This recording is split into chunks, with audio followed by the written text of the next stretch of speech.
Spain, Heritage Forgotten. Marta, many people here in the United States believe that Hispanics and Hispanic heritage have come about recently, in the past 50 years. Yeah. So what do you have to say about that? Well, Hispanic heritage has been with us for centuries. The seed of Hispanic heritage was planted by the many explorers who traveled in the 15th century, not really knowing where they were going.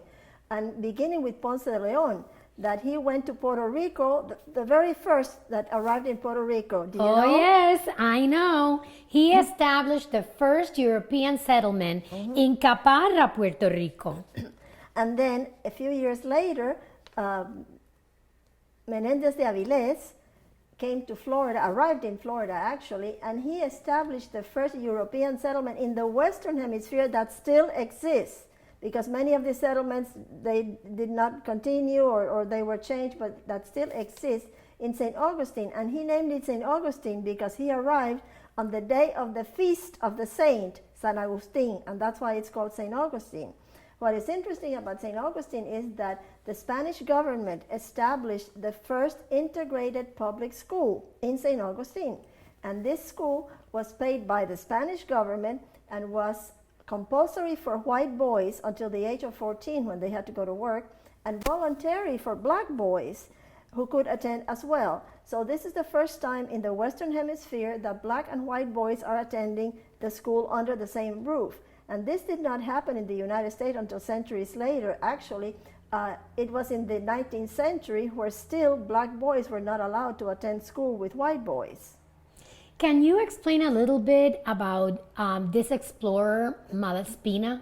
Oh yes, Malespina is very interesting and very important because he traveled all the way from the coast of South America on the Pacific all the way up to Alaska, where a small settlement was established.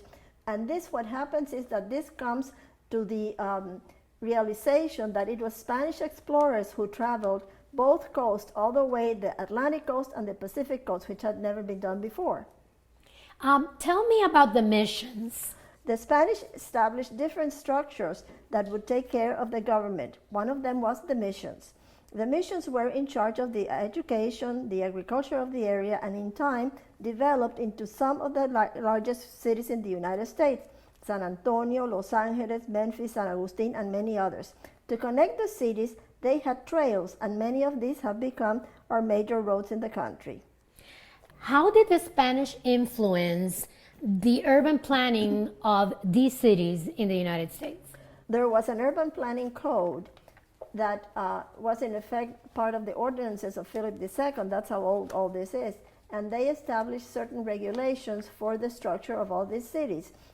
They introduced many regulations that impact today our life in this country. For example, they introduced the systems of agriculture, and like they had the acequias, which are now the modern day aqueducts. And by doing this, they were able to grow citrus, which they also introduced. And citrus is, as most of us know, very important source of revenue for states like Florida, Arizona, Texas, and California.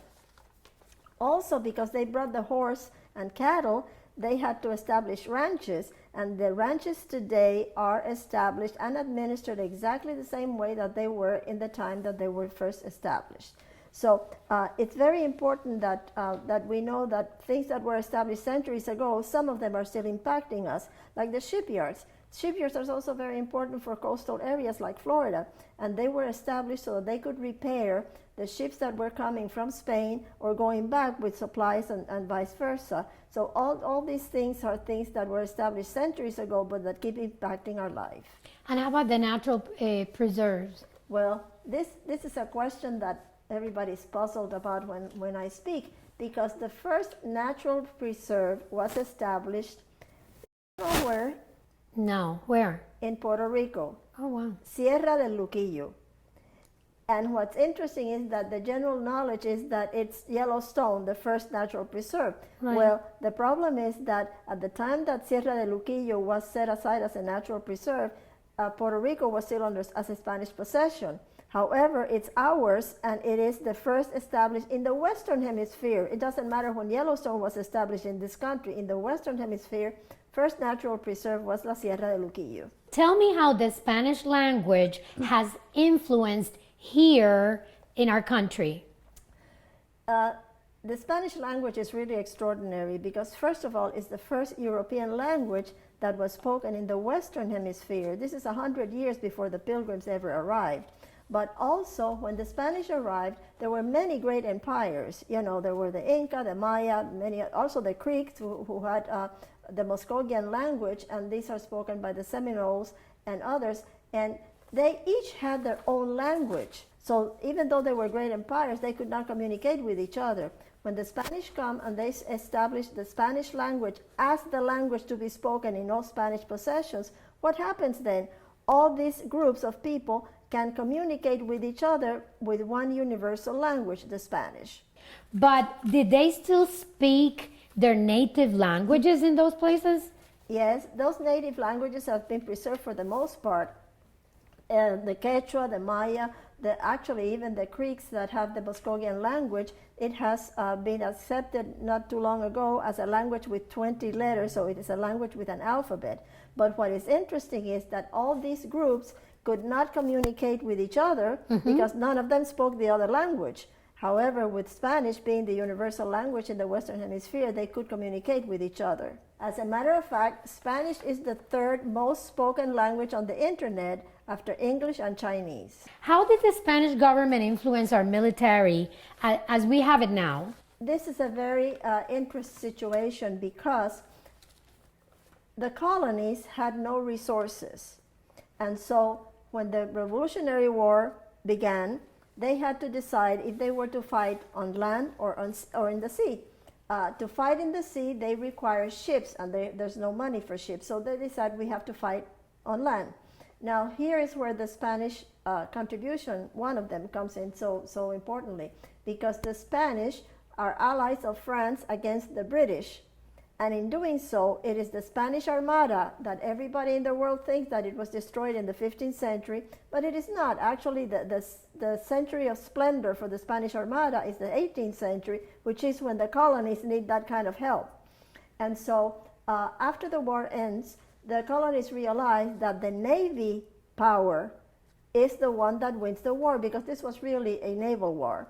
And they decide they do need a Navy. So the Navy that we have today was born out of, as a result of the Spanish bringing the Spanish Armada, and the results of its contribution, that it was thanks to that they could win the war against Britain. Tell me what Thomas Jefferson said to prove all this.